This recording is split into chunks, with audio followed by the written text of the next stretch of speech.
And I look at her and I say, how do you choose joy when your heart is breaking in a million pieces? How do you choose joy? Pain has no favorites, even those who preach hope.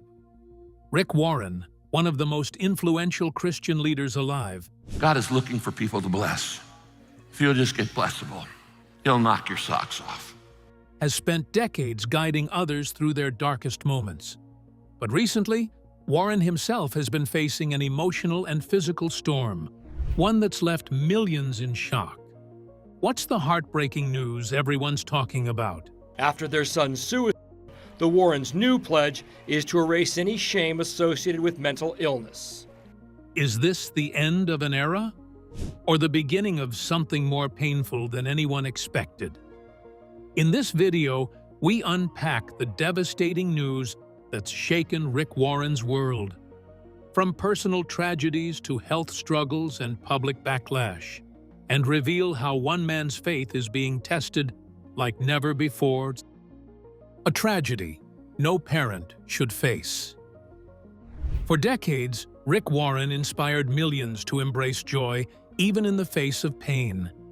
But in 2013, Warren faced the kind of heartbreak that no sermon could shield him from: the devastating loss of his youngest son, Matthew. It wasn't just a personal tragedy. It was a silent cry that exposed the hidden battle so many families face: the collision between faith and mental illness. And it would change Rick Warren's life and ministry forever. Matthew Warren was more than a pastor's son.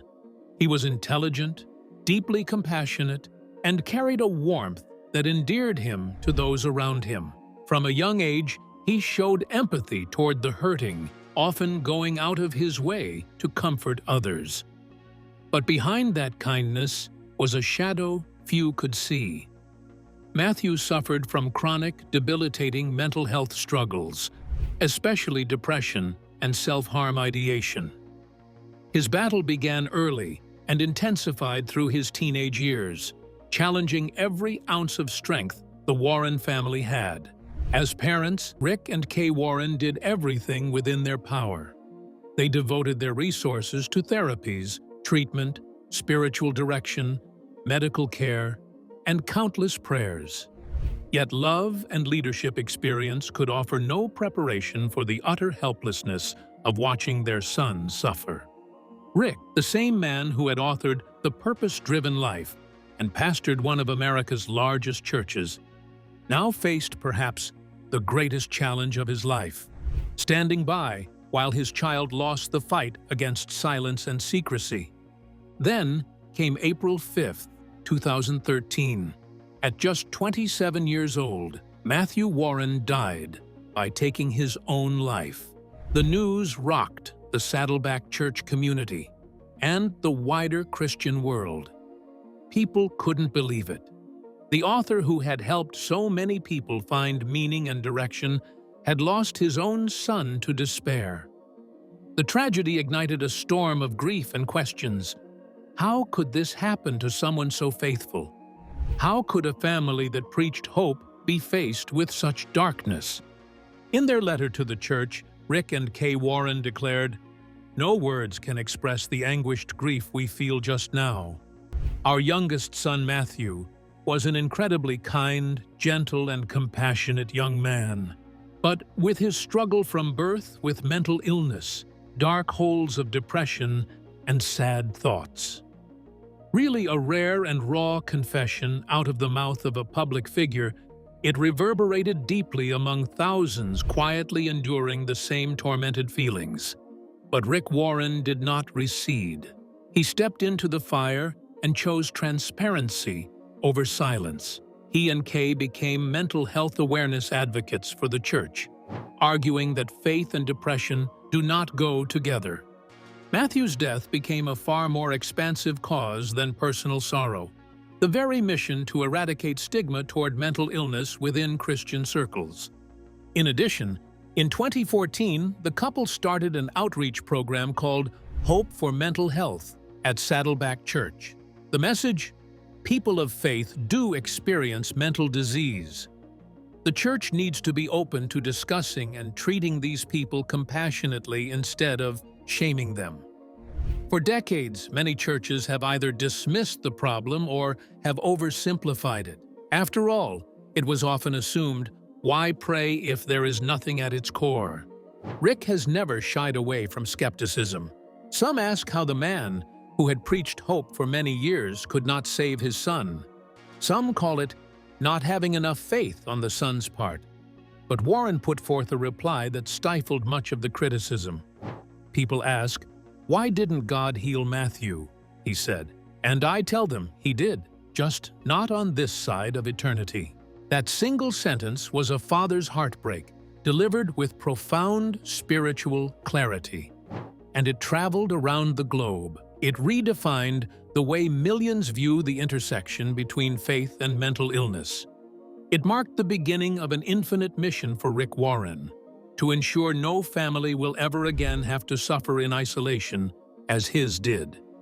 As Rick Warren healed from one loss, a new pain was already coming, this time for both heart and body. A body breaking down. Grief changes people, but for Rick Warren, the emotional weight of losing his son was only the beginning.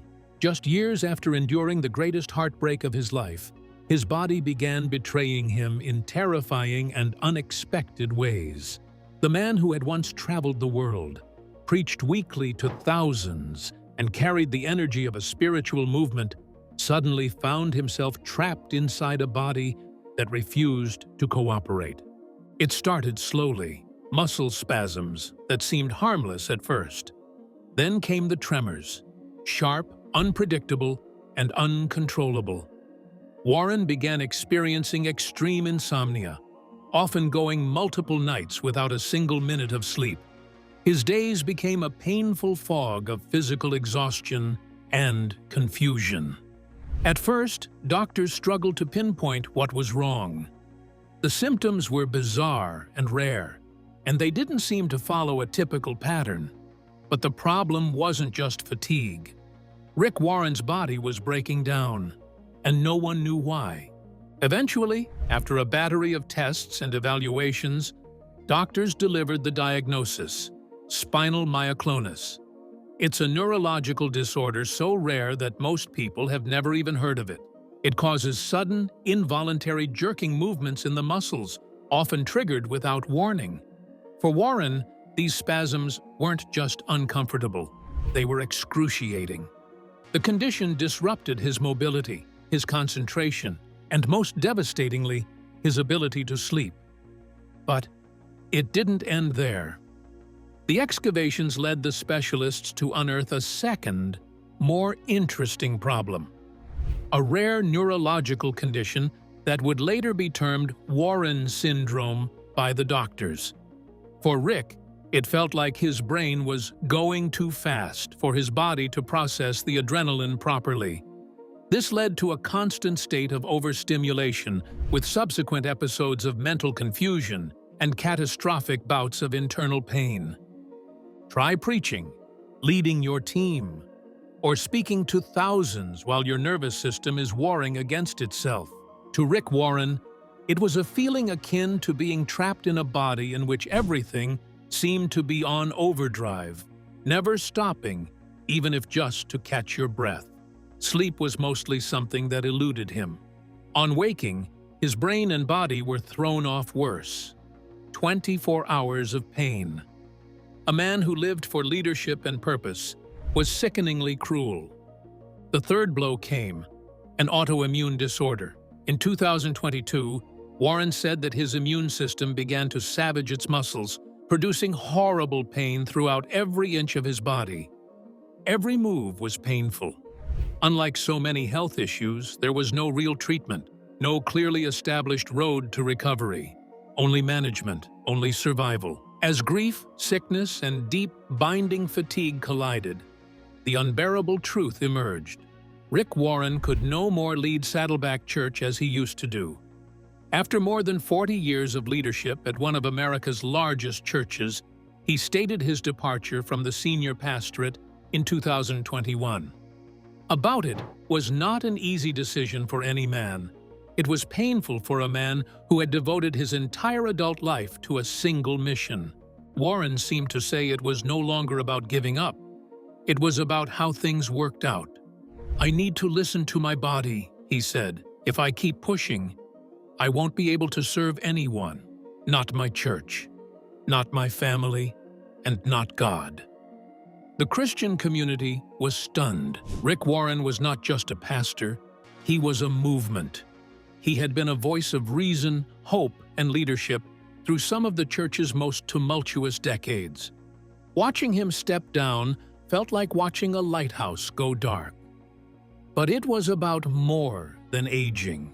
It was a forced surrender brought about by pain so intense that all-consuming was the only description. But even with his silence, Warren's exit spoke powerfully. Even leaders bleed. Even the strongest need rest. And sometimes, the most faithful thing a person can do is to let go. Just as the dust settled, Rick Warren was thrust into another firestorm, this time of the spirit, challenging everything he stood for. Faith under fire. Rick Warren has always walked a fine line, balancing cultural relevance with biblical conviction. But in recent years, that balancing act has come under intense scrutiny. As his health declined and leadership at Saddleback Church transitioned, a new wave of controversy began to surround the very foundation of his public image. For a man known for bringing people together, Rick Warren suddenly found himself at the center of theological firestorms, accused of compromise, criticized for his choices, and even mocked by those who once admired him. The first public explosion came in 2023, when the Southern Baptist Convention, SBC, officially expelled Saddleback Church from its membership. The reason? Rick Warren's church had ordained 3 women as pastors, a move seen by SBC leaders as a violation of their doctrine, which reserves pastoral roles for men.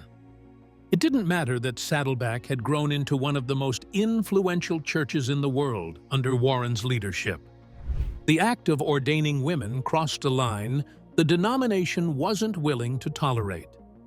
The appeal was made by Warren to the SBC's annual meeting to plead personally for the cause of unity and the common mission. He pointed to Saddleback, its sending out ministries, and its commitment to Scripture before it. Not enough. The appeal was denied. Warren now found himself, for the first separating time in decades, publicly severed from that particular communion. Some cheered this decision. Others wept. But to Rick, it was a terrific personal loss, almost like being disowned by your own family. Such a scandal would have shaken anyone's faith. But Warren did not stop breaking the walls. In February 2025, he was back in the news again for a single tweet. They crucified Jesus with 2 others, one on either side and Jesus in the middle. If you're looking for #real Jesus, not a caricature disfigured by partisan motivations, you'll find him in the middle, not either side. The tweet, quoting John 19:18, was meant to herald some political balance and remind Christians not to be so extreme, but it sparked major criticism, backlash. Critics from all across the theological spectrum turned their fire on him. Some charged him with watering down the gospel in order to reach the culture, while others ridiculed his biblical interpretation as embarrassing and misleading. Conservative leaders, influencers, and even theologians piled on Warren, accusing him of creating the lukewarm Jesus who stood for nothing. It was not all about the tweets. For many, it represented a long series of compromises, compromising the biblical truth for mainstream goodwill. His interfaith works, global initiatives, and willingness to cooperate with politicians of both parties were examples of evidence leveled against him that condemned him to drifting from the core gospel message. But Warren's stand was clear. His message was not about political neutrality, but spiritual integrity. Jesus was no partisan, and indeed, to constrict him to that is to entirely miss the point. but the hurt was done. Here was a guy once considered to be a uniter between denominations, now being used as a cautionary tale. Rick Warren preached on unity, hope, and purpose for a lifetime. And yet, he remains unmoved in his mission. He argued that the church needs to know how to engage culture without being owned by him as much as how to stand for truth without losing love. While public criticism raged, deeper, hidden family traumas were unfolding, ones few knew about until now. Backlash over a Bible tweet. In the age of social media, one sentence can spark a firestorm. And that's exactly what happened when Rick Warren posted a tweet that was meant to be unifying, but instead unleashed a wave of criticism that few saw coming. For a man who had built his legacy on biblical teaching and practical wisdom, this moment became one of the most unexpectedly controversial episodes of his public life. On February 11, 2025, Rick Warren tweeted a reflection on John 19:18, the verse describing Jesus' crucifixion between two thieves. The tweet read, "They crucified Jesus with two others, one on each side and Jesus in the middle. The guys on both sides were thieves. If you're looking for the hashtag #RealJesus, not a caricature disfigured by partisan motivations, you'll find him in the middle, not on either side." The message seemed clear in its intent, a clarion call for unity, humility, and the rejection of hyper-partisan politics. Warren pointed to the spiritual posture of Jesus, one that transcended political loyalties, neither pro-right nor pro-left. The message, however, had not resonated in the intended way.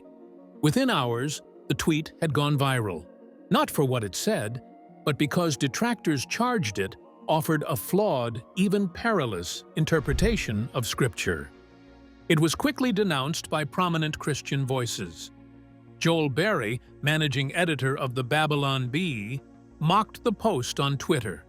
"If you're going to misuse the story this bad, you should also point out that the thief on the right is the one that went to heaven, LOL." Others denounced Warren's tweet as embarrassing and accused him of twisting Scripture to suit his political goals. Justin Peters, a well-known expository preacher, called it a violation of basic biblical interpretation. "This would have been laughed out of biblical hermeneutics on day one," he wrote. He and other commentators argued that the passage is descriptive, not symbolic, and that inferring political neutrality from Jesus' cross being at the center was a gross abuse of authorial intent.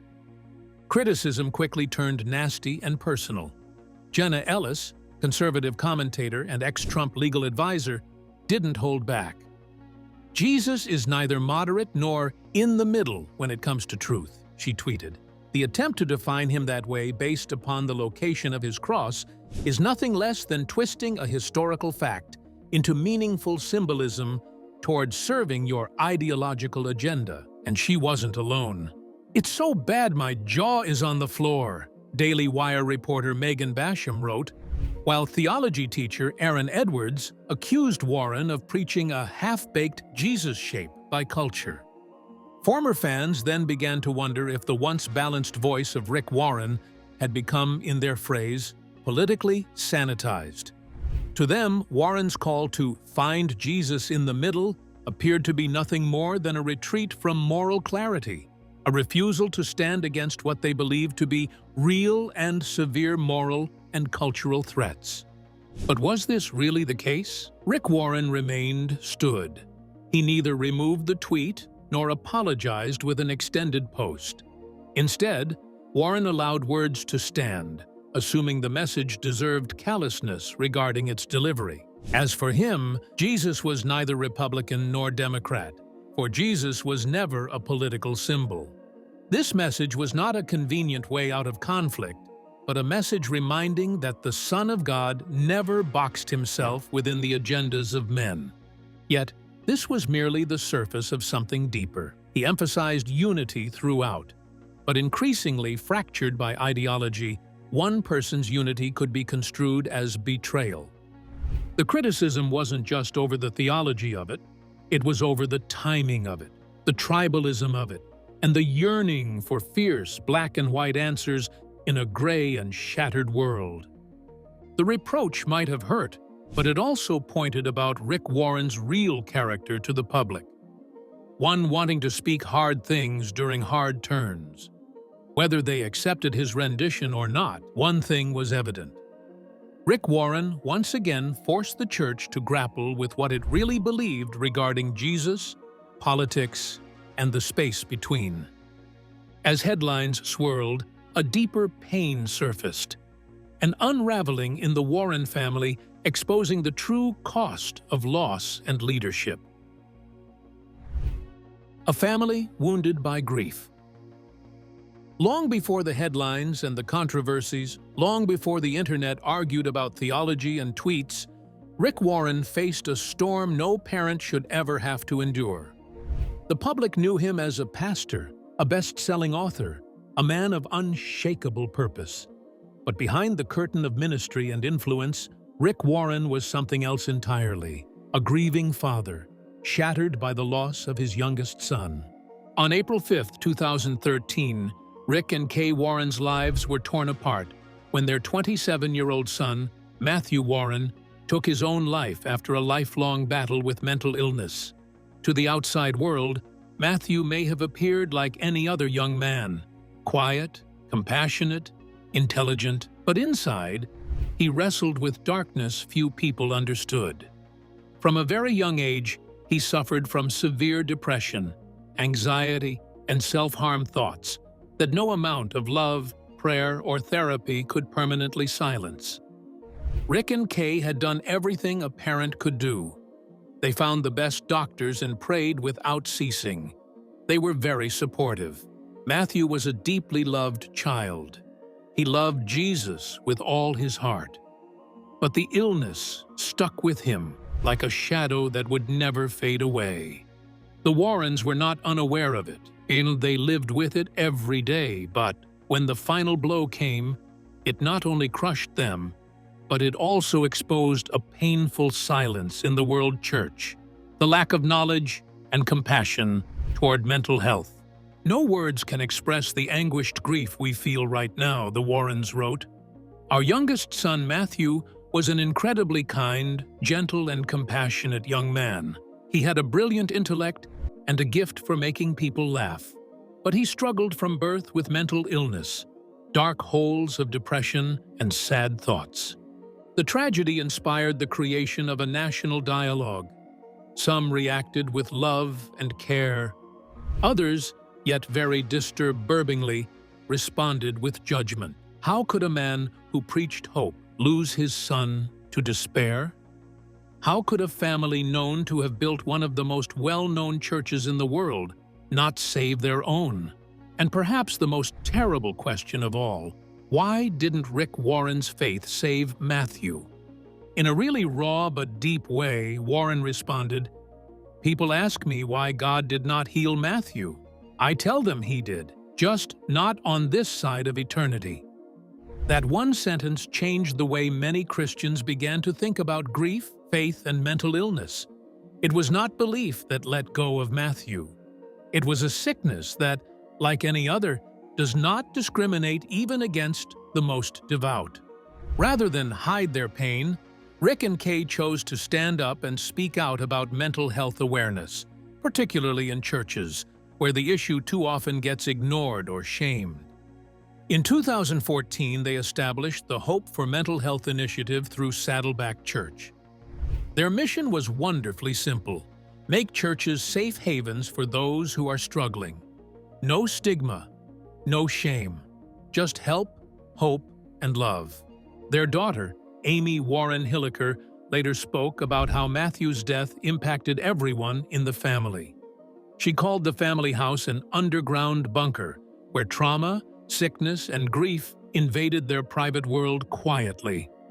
While Matthew suffered, Amy had her own battles with an undiagnosed chronic illness.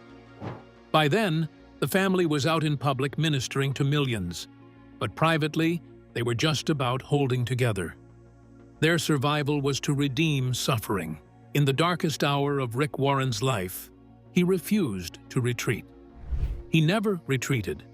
Rather, he led from his wounds, spoke about his son, and showed the world that even pastors bleed. Rick Warren's ministry soon faced a new challenge, one that questioned his place in the Christian world. Controversies beyond the church walls. While Rick Warren has often been praised as one of the most influential spiritual voices of the 21st century, his journey has not been free from storms, especially when his convictions extended beyond the sanctuary and into the public square. For a man of faith who built a legacy on purpose, inclusion, and bridging divides, Rick Warren has repeatedly found himself caught in cultural crossfires, some sparked by his own words, others ignited by interpretations and expectations far outside his control. Perhaps one of the most talked-about controversies was his 2008 decision to accept President Barack Obama's invitation to deliver the invocation at his presidential inauguration. The move was surprising to both liberals and conservatives.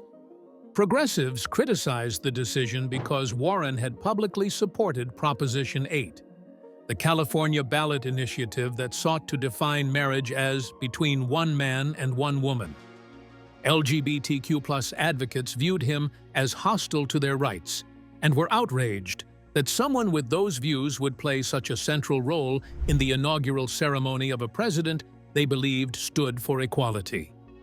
Likewise, quite a few of the conservatives, especially from within the evangelical circles, were somewhat baffled by Warren's willingness to be seen with such a one whose policy agenda ran counter to one that could reasonably be understood as traditional Christian teaching. But then, this was a decision that Warren easily defended. He believed in civil discourse and unity. Yet, that was a moment marked by a deep tension. Could a pastor indeed live in the midst of American political life without being torn by it? Intensity began to heighten in the years 2011 and 2012 when Warren started promoting interfaith dialogue between Christians and Muslims. At a time when global tensions rose and religious identities became more politicized, Warren's bridge-building efforts were fiercely resisted. He attended interfaith conferences and spoke about the need for different religions to come together to confront humanitarian crises. Slamming him were fellow evangelicals accusing him of watering down the gospel or promoting a syncretism, a mixing of faiths, which they saw to be incompatible with Scripture. Warren fully dismissed any such allegations. The cooperations and friendships with people of other faiths, he said, could never be construed as turning against Christian doctrines, but rather as an embodiment of Christ's love. The lines between compassion and compromise had begun to blur. The controversy continued into the year 2023 when Saddleback Church, under Warren's legacy, was formally expelled from the Southern Baptist Convention. The reason cited for the Southern Baptist Convention's line of action was that the ordination of female pastors was a gross violation of the convention's standards of doctrine. Although Warren had not been in senior pastorate position by then, it was nevertheless a very personal matter. Saddleback was his life. His reaction at the SBC annual meeting was cold, yet heartfelt. This isn't about theology. This is about control. He raised his voice for inclusivity and asked, why can't half of the church population women be fully empowered to lead? The issue was not only academic. It goes to the heart of Dr. Warren's philosophy of ministry, the equipping of both men and women to fulfill their God-given purposes.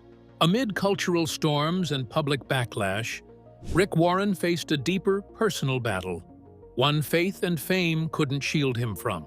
Stepping down but not out. After more than 4 decades of leadership, growth, global influence, and unimaginable personal loss, Rick Warren faced a crossroads, this time not born of controversy, public opinion, or theological debate, but of something even more personal. his health. For years, Rick had been the unwavering presence at the center of Saddleback Church. His messages shaped lives. His books sold tens of millions. His vision built a ministry that stretched across continents. But behind the scenes, Warren's body was sending him a message no sermon could silence. In 2021, Rick Warren revealed something that stunned many of his followers. He was suffering from spinal myoclonus, a rare neurological disorder that causes sudden, uncontrollable muscle spasms. Unlike ordinary twitches or tremors, these spasms were severe, often painful, completely unpredictable, and that was just part of it. The spasms also interfered with Warren's ability to sleep. There were nights, many of them, when he wouldn't sleep at all. His body held hostage by constant nerve signals. The health problems were beyond that. Warren also made the disclosure of a brain condition known only by the rare title, a condition which, according to his doctors, has since been dubbed Warren syndrome, a dysfunction whereby the body needs help in processing adrenaline. The resulting spin-offs, in his case, included tremors, disorientation, pain, and an overwhelming feeling that the brain was racing all the time. Just when you thought that was enough, he was diagnosed with another autoimmune disease in 2022, a painful one poor soul, which kept him in constant agony 24 hours a day, 7 days a week. Hence, every moment of his life paid heavy tolls owing to the ceaseless onslaught upon his health. This was more than a physical struggle for a man whose identity had been shaped by purpose, leadership, and stamina. It was a test of spirituality. In June 2021, Warren made an emotional and courageous announcement that he would be stepping down as senior pastor of Saddleback Church. For many, it was as if the end of an era had come. He started from scratch, building Saddleback from a small living room in Orange County back in 1980 with only a handful of families and no real financial backing. Through the years, that little home gathering grew into one of America's largest and most influential churches. To think of it without Rick Warren was something many could not even fathom. And yet, to Warren, it was not an ending. It was transition, a relay to the next generation of leaders as he pursues larger ministry goals. In the year 2022, he ceremoniously handed over the baton as senior pastor to much younger, enthusiastic pastor Andy Wood from Northern California, and kept the honorary title founding pastor to himself. Bittersweet, really, because the congregation members, most of whom came to faith through the lens of Warren's words, witnessed and shed tears over the impending. He did not disappear from the scene. Quite the opposite. Rick Warren leaned into global missions work as an executive director of Finishing the Task. He kept mentoring young pastors, speaking to audiences worldwide, writing, and advocating for the mental health movement in ministry innovation. What do you think? Will Rick Warren rise above this heartbreak again? Or has his journey taken a permanent turn? Comment below, like this video, and subscribe for more in-depth stories like this one. And don't miss the next video. There's a lot more to uncover.